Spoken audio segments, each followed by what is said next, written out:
anti-vaxxers watching, I know you're there because I know one of your With your priests sickly has sent eyes this on. and your weak lungs. You're not here with us during the live stream, but one of your priests has probably sent this around. So, kia ora, welcome. KTP Hakwe? Or are you feeling a bit kind of because you run down? You've caught measles because you're not there. Oh, okay. That's it. We'll get to you.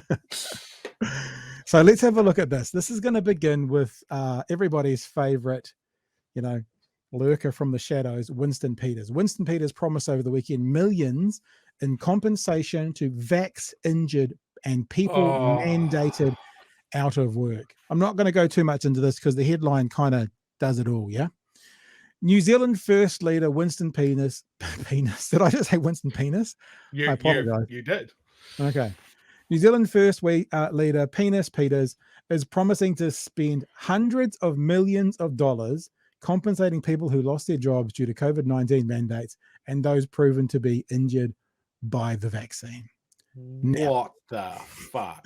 Now, can we please, Bish, at least go, imagine if he was in government and he brought this to the cabinet table. Just imagine.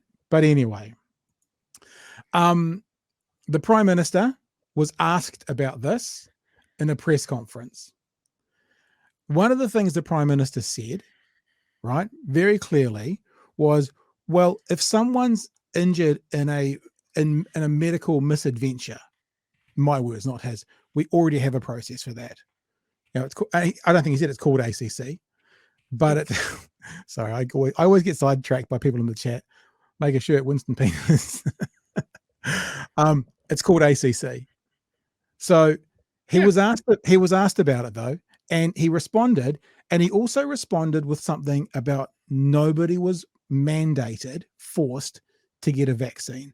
Now that clip has gone around the internet over the weekend with all sorts of people calling him a liar, including Avi Yemeni has sent this around as well. You know that guy who was convicted of abusing his wife, that guy, that upstanding citizen has been sending it around. So the question is what Winston Peters wants to do, and there's two questions. We'll have the response, and then I'll come back to you and give you the question you need to ask people who throw this horse shit at you. Here we go. Winston Peters wants to compensate people who are mandated out of their jobs and vaccine injured.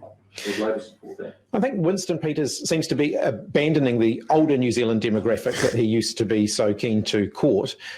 Older New Zealanders have record high rates of vaccination. They're amongst the highest in the world. And Winston Peters seems to be saying that they made the wrong decision in doing that. Do you see any kind of value in looking into potential compensation for anyone, disadvantaged through COVID, whether they were mandated out of their jobs or injured by the vaccination program? There's a process for people who are injured in a medical procedure. There's already processes in place for dealing with that. In terms of the vaccine mandates, I acknowledge that it was a challenging time for people, but they ultimately made their own choices. There was no compulsory vaccination. People made their own choices. So there you go. Couldn't be clearer from the Prime Minister, and he is correct. Just in case you were wondering, he is correct. So what do you do? Look at that fat bastard.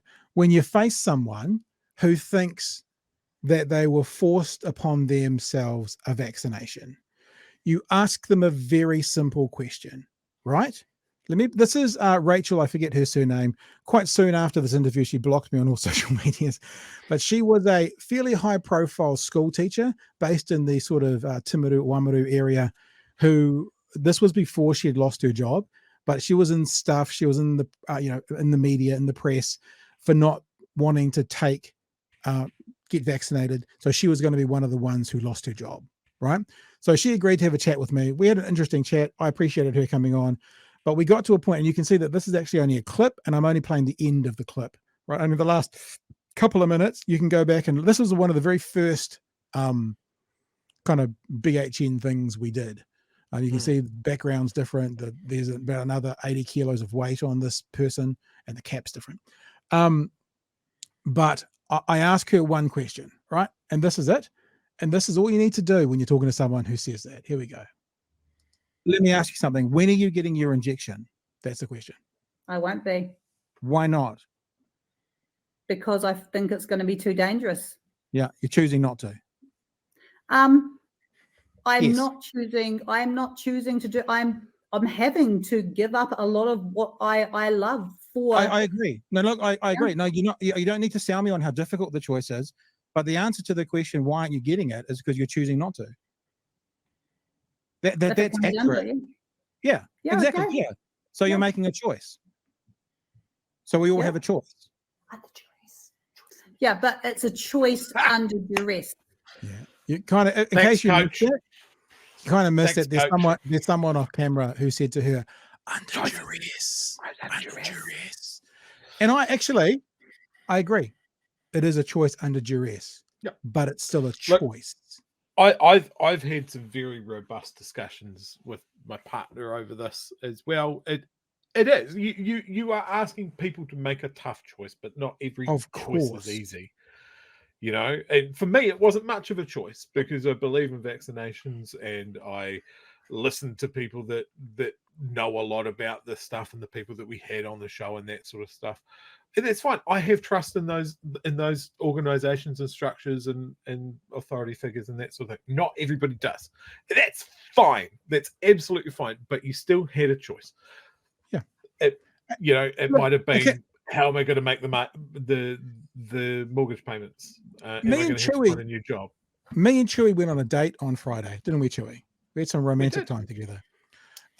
We went and drove an electric vehicle. First time I'd ever driven one, and holy shit, I'm in love.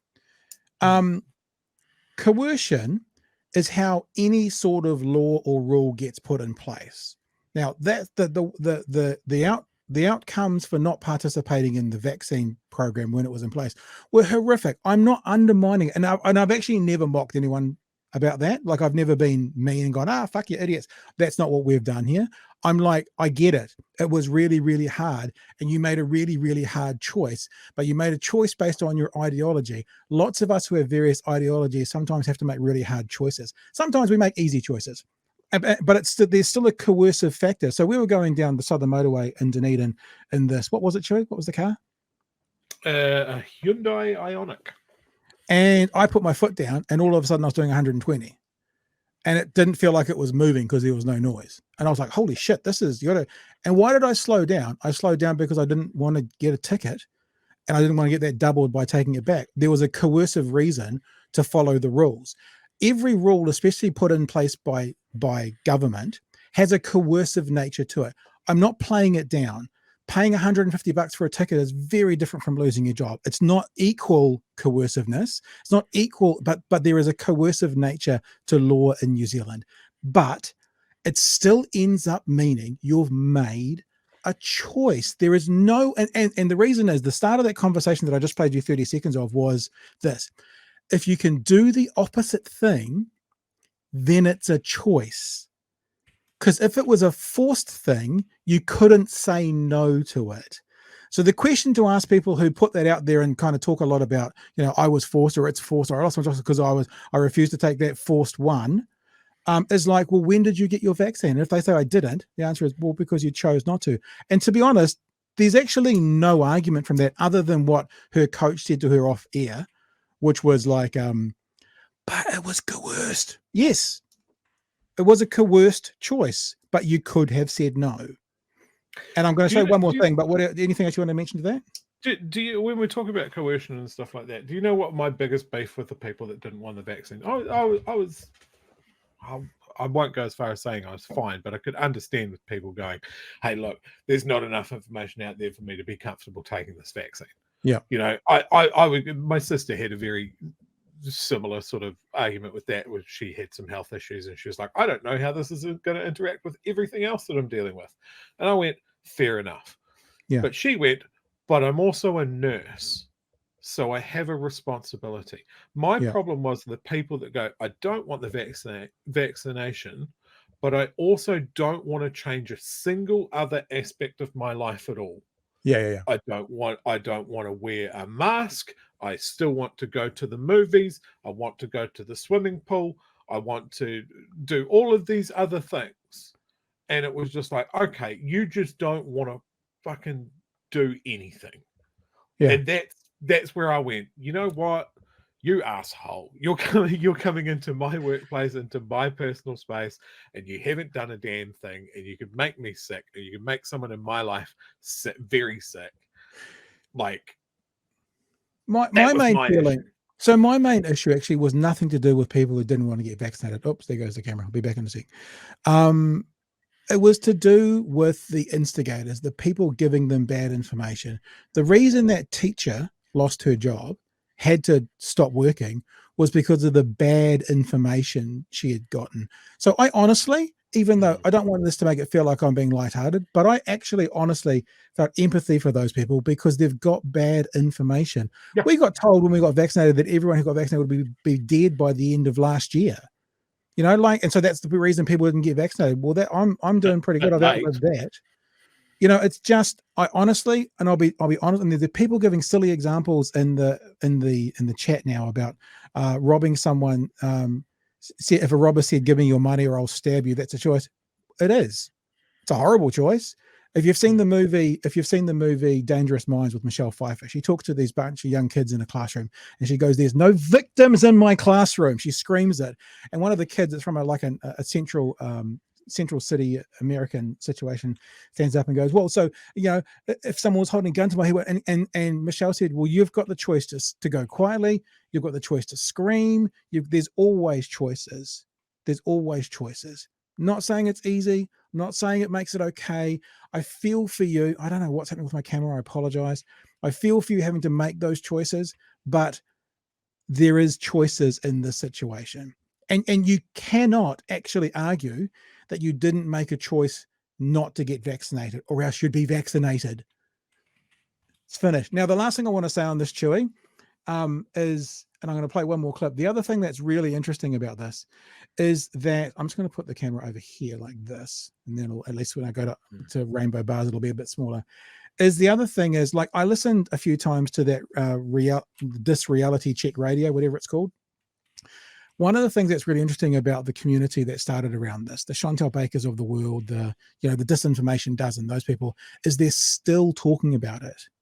They're still talking about it like it's current today. They're still talking about mandates. They're still talking about all these things like it's happening today. And I heard someone talking in America about how the rest of the world has moved on.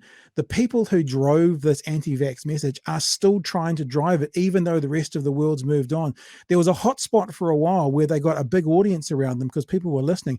And now actually it's really got smaller and smaller and smaller and smaller and smaller into a really niche group of conspiracy theorists. And unfortunately and sadly, this clip I'm going to show you now is what it ends up being.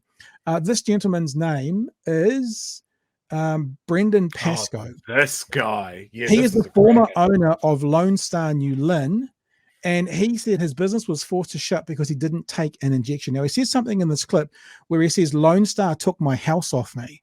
Now, I don't know whether that means he had a business and it failed, so he lost his house, or he had a contractual agreement to pay Lone Star something, and because he couldn't do it, because he didn't get vaccinated, so his business couldn't open, that he lost his house. I don't know, but in general, I feel empathy for this guy, but I also feel really angry for the disinformation dozen and their ilk who have caused this person to get information that's bad info. Remember, conspiracy theorists are wrong every time. We've done it with Chantelle Baker. We've proven everything she said to be wrong. We've shown her research to be misquoted. It's wrong. And this is the outworking of it. People like this got sucked in. Even if the disinformation doesn't were genuine, they got sucked into the message, they lost businesses, they quit jobs, and I feel sad for them, but this is the rage that's left in these people, and they're aiming it at the Labour government when I would be aiming it at the disinformation dozen and the people who have given them bad information, if only they could see. Have a look. Why I fixed my camera. How dare you! You took my home, you took my business! Because I didn't take an injection. How fair is that? Now you want our votes? Screw you, Chris Hipkins. Treason. Treason. That's more than brainworms. My home and my business gone because I didn't take an injection. How fair is that? Lone Star took my home and my business because I didn't comply to these rules. Where is he? How can you calm down, mate? I've got no house, I've got no business. Everything was taken away from me. Calm down. All my staff lost their jobs. So that's the other thing you're talking about. I'm not that particularly happy about the article. It talks about him lunging. He doesn't really. I mean, I think it's a little bit of that's the lunge there. It's a little bit of an overreaction. I feel empathy for him, but the other thing, like you've just said, Chewy, is who they impact. Him getting bad information, choosing not to get vaccinated, cost his workers their jobs. Now, whether that's fair or not fair, right or wrong, that was the rules of the time, and it's, you had a choice, and your choice cost you your business and your workers, which is so horrible to say out loud and so easy to say so quickly, but it's so difficult. But in the end, conversation, debate, conversation, debate, all the way down to the end, it begins with a choice. Chewy. Yeah. Now, this guy's been prominent in the anti-vaxxer movement and anti-co-governance. He's hosted these events. He's hosted Counterspin at this former Lone Star location. So he still definitely has access to it. He's still... I don't know what he's talking about. The thing was, when he started breaching the COVID restrictions and that sort of thing, people were, of course, going to Lone Star and going, hey, did you know one of your locations is doing this? And they've obviously approached him and gone, okay, man, like you can't be associating your nonsense with our business. So we're yanking the franchise. Yeah. I saw that at one of these events that he hosted, he was still serving alcohol without a liquor license. And he was going down the sovereign citizens sort of stuff of like, I don't need a license to sell alcohol. The man's got it bad. And he's been taught it from somewhere.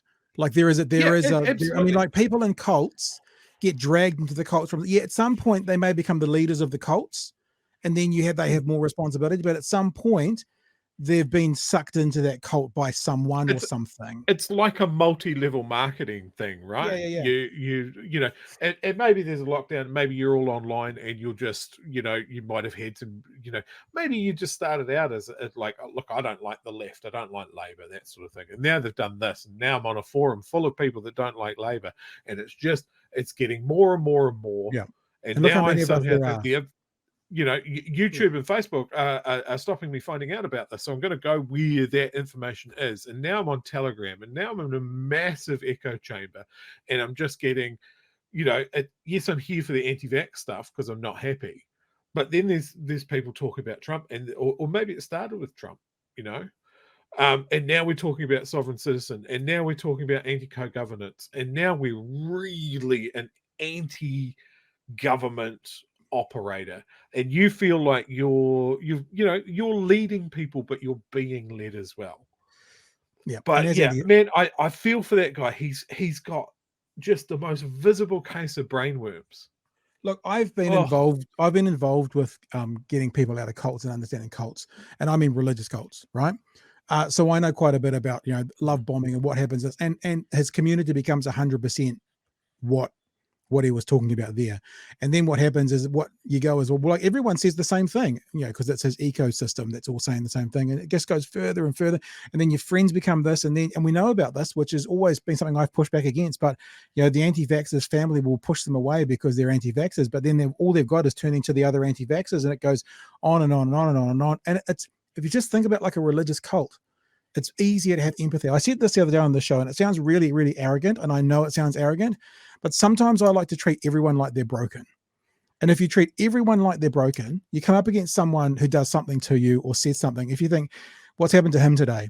He's had a bad day. Maybe he had a fight with his missus last night.